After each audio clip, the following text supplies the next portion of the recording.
La commission départementale de campagne RDPC pour la Mefou et Afomba poursuit ses activités au sein des commissions communales de campagne.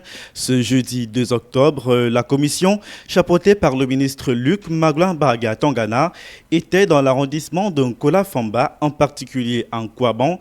De ce côté, des causeries ont eu lieu avec des groupes spécifiques, notamment dans le cadre de la présidentielle 2025. Et pour en parler de manière plus approfondie, nous recevons dans le fauteuil de l'invité le ministre Joël Kouemo. Il est le vice-président de la commission départementale de campagne RDPC pour la Mefou et Afomba. Monsieur le ministre Joël Kouemo, bonjour et merci d'être le grand invité du journal sur Capital FM. Oui, bonjour et merci de m'avoir invité, monsieur Charles Lacroix.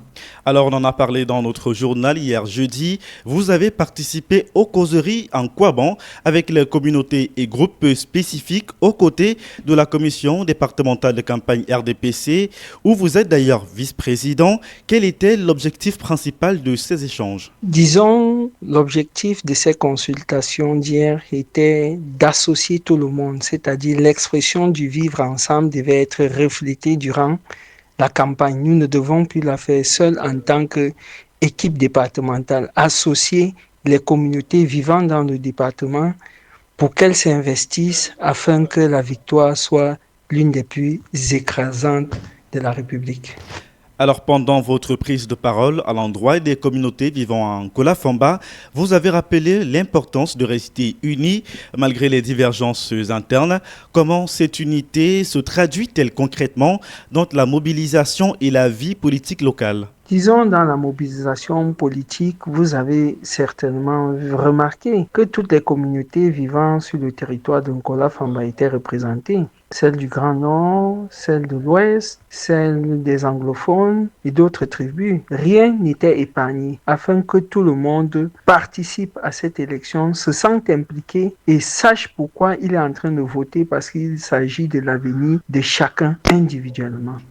Alors, monsieur le ministre, vous avez fait de grandes annonces en faveur des populations locales, mais aussi de la communauté musulmane, des mototaximens et des commerçants. Pouvez-vous revenir sur ces engagements et l'impact attendu? Oui, des annonces ont été faites.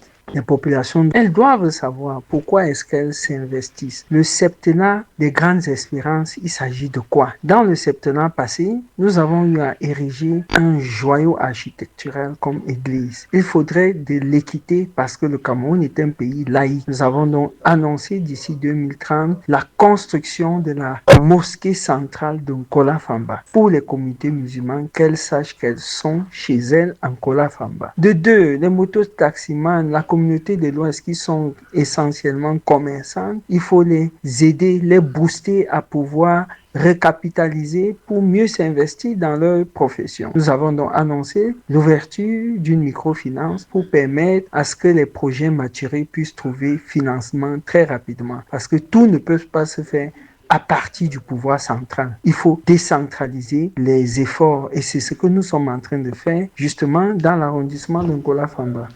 Au-delà des annonces, monsieur le ministre, comment le RDPC et son candidat Paul Biya s'assurent-ils que ces engagements se traduisent réellement par des actions concrètes et bénéficient à l'ensemble de la population en Nkola-Famba? Il ne s'agit plus des annonces du président Paul Biya ou du parti RDPC. Il s'agit des annonces des élites locales qui, à travers le pouvoir de gestion du RDPC et de son illustre chef Paul Biya, désormais nous avons décentralisé les pouvoirs, les actions. Nous sommes animés par un esprit de solidarité qui fait de sorte que chacun, à ce qui le concerne, dans sa zone, doit pouvoir implémenter. La décentralisation est d'abord individuelle avant d'être étatique. Il faudrait que chaque élite dans sa zone où elle se trouve, ces élites par exemple peuvent se rencontrer, s'unir, mutualiser les forces, mettre les moyens en place pour pouvoir ériger des projets qui vont sortir leur population de l'enclavement. C'est de ça qu'il s'agit dans cette nouvelle façon de faire. Ne pas attendre que l'État fasse tout. L'État ne peut pas tout faire. Aucun État au monde.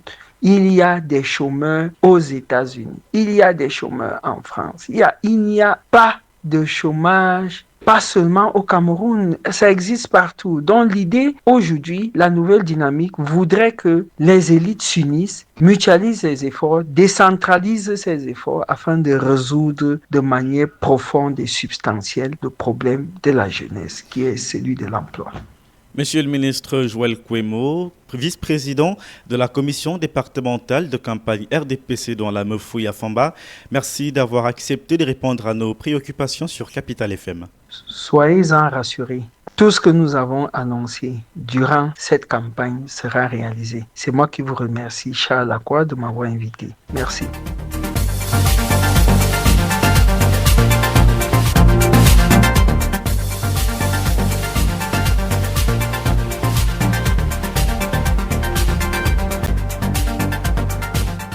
C'est la fin de cette édition de Capital Info Midi, préparée par la rédaction sous la coordination d'Angèle Bernfoma.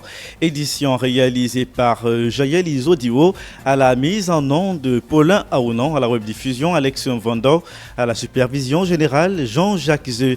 À ces micros de présentation, je suis Charles Akoa. Merci de votre fidélité à nos programmes. Ne manquez pas, à partir de lundi, vos programmes dédiés exclusivement à la présidentielle reviennent, avec notamment Compte à rebours à partir de 14h. D'ici là, je vous souhaite un excellent week-end à l'écoute de nos programmes.